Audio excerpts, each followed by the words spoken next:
Tava pensando aqui, vamos abrir uma igreja? Vamos? Topa abrir uma igreja comigo? Claro que não, cara. A gente não tem fiel. Quem ia seguir a porra da nossa igreja?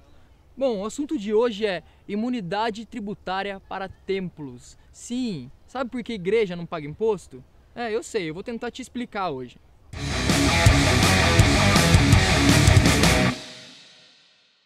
Bom, se o Estado é laico, por que igreja não paga imposto? Um dos motivos para isso está no fato de que o Estado é laico, mas não é ateu.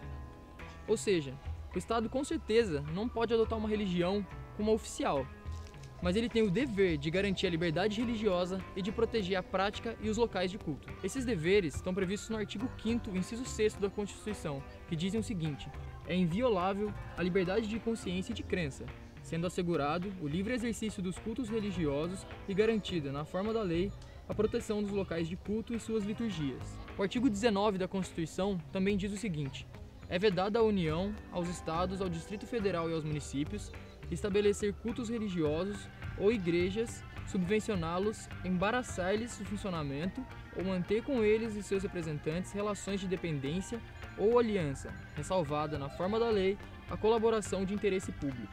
Da leitura do artigo 19, a gente tira a ideia de que o Estado não pode embaraçar a prática de cultos religiosos, ou seja, ele não pode atrapalhar essa prática.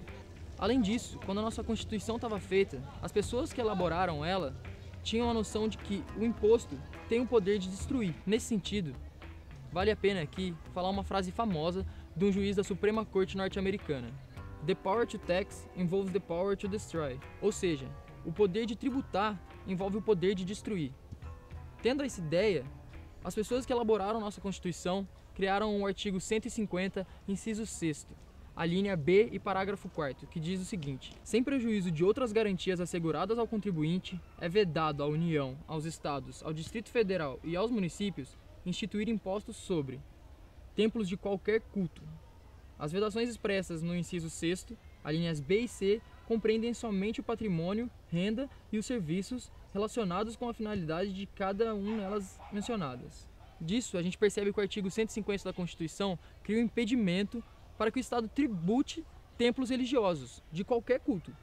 Agora que vocês já sabem onde está prevista na nossa lei a imunidade tributária para templos religiosos, dá pra gente tentar esclarecer algumas outras dúvidas. É só a igreja católica ou evangélica, ou então igreja cristã, que tem imunidade tributária? Não, claro que não, cara. Óbvio que não. A lei é bem clara nesse sentido. Templo de qualquer culto pode obter essa imunidade tributária. Ou seja, se você tiver uma mesquita, ela é um templo? Sim, é um templo. Ela tem imunidade? Com certeza ela tem imunidade. Um terreiro de Umbanda é um templo? É um templo. Tem imunidade? Tem imunidade. Um templo budista? Também tem imunidade. Para você ter uma ideia, até um templo satanista tem imunidade. O Estado tem que proteger a liberdade de crença e de culto, e não uma religião específica. É disso que a gente tira a ideia de que o Estado é laico, mas no entanto não é ateu. Outra ideia bem importante aqui é que a imunidade se liga restritivamente à figura de templo ou então às atividades ligadas à manutenção do templo. Ou seja, se você não tem um templo, mas tem uma religião, essa religião não vai ter imunidade nenhuma. Imagina, por exemplo, se a gente aqui resolve criar uma religião, sei lá, os nômades cultistas da Caatinga. Se nossa religião não tivesse um templo, a gente com certeza não ia ter imunidade, não ia adiantar nem tentar obter essa imunidade, porque a lei é clara ao dizer que a imunidade se aplica a templos. Imunidade para a igreja é um tema que tem sido cada vez mais contestado. As pessoas muitas vezes sentem até uma vergonha alheia ou então um sentimento de impotência diante de situações vergonhosas. Por exemplo, você vê a igreja utilizando de imunidade tributária para conseguir lavar mais dinheiro, ou então para conseguir roubar mais dinheiro de fiéis. Eu, por exemplo, às vezes me sinto um otário quando eu vejo um relato de pastor se reunindo com outros pastores para decidirem qual o plano para conseguir sugar mais dinheiro. Por exemplo, tem um caso famoso de um pastor que tenta vender escritura de terreno no céu assinada por Jesus Cristo. Ridículo, né?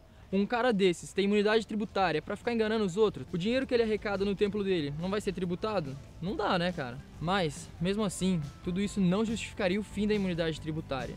Isso porque tem muita entidade religiosa que leva a sério a lei, segue tudo direitinho e só usa a grana que arrecada dentro dos templos para manter o próprio templo. Ou seja, seria muito injusto acabar com o direito dessas entidades religiosas por causa de um monte de outras entidades que só fazem merda com o direito que elas têm. Dentro do direito, o certo não seria acabar com a porra da imunidade tributária das igrejas. O certo seria que a gente tivesse fiscalização digna em cima dessa merda. Descobrir qual alfacatrua que tem, descobrir onde tem dinheiro escondido, descobrir onde esse mando de pastor desgraçado enfia o dinheiro. Beleza, taca lava-jato neles. Já pensou que da hora uma lava-jato das igrejas? Tenho certeza que a gente ia achar muito dinheiro escondido embaixo de colchão por aí. A gente ia achar muita escritura do céu assinada por Jesus Cristo. Juridicamente, a gente já viu que a imunidade tributária para os templos se justifica. Ela foi criada pela Constituição, foi criada democraticamente e pela vontade do povo. Mas, e quando a gente vai tratar da imunidade fora dos termos jurídicos? O Brasil atualmente está em crise, tá na cara isso. Tá precisando de receita, tá todo mundo falando que tá sem grana. Eu, particularmente, creio que a imunidade tributária tinha que ser revista. Eu acho que ela é uma herança histórica muito antiga que hoje mal se sustenta na sociedade brasileira. Mas esse assunto é polêmico pra caralho e tem muita coisa pra falar sobre isso. Se eu quisesse, eu ficava falando aqui 5 dias seguidos e brigava com metade do Brasil, mas não vai ser esse o caso. Eu vou ficar quieto, vou deixar vocês pensarem um pouco, mas não se esqueçam, a grana tá acabando, o Estado tá sem dinheiro pra investir em educação e saúde e o governo, maldito, vira e mexe ameaça em aumentar a carga tributária em cima da população. Espero que eu tenha contribuído pelo menos um pouco para ajudar vocês a atenderem esse assunto, que não é fácil, é difícil, de verdade. Mas é isso aí. Não se esqueçam de uma coisa, se vocês se interessam por algum assunto, se tem algo que faz vocês pensarem, vão atrás e pesquisem, para evitar que outras pessoas pensem no seu lugar. Como sempre, se você gostou do vídeo, dá um like aí, se não gostou, também dá um like, e não se esquece de se inscrever no canal para não perder os próximos vídeos que você pode gostar ou não gostar, mas eu acho que vocês vão gostar. Um abraço e um beijo para todo mundo, e até semana que vem. Falou, gente! E aí, bora? Tá bom. A gente tem agora o culto. Nômades do deserto, bora? Vamos lá, cara, a gente não tem templo, a gente sai rezando por aí, caminhando e cantando. Não tem regra, velho. Mas também não tem imunidade, né?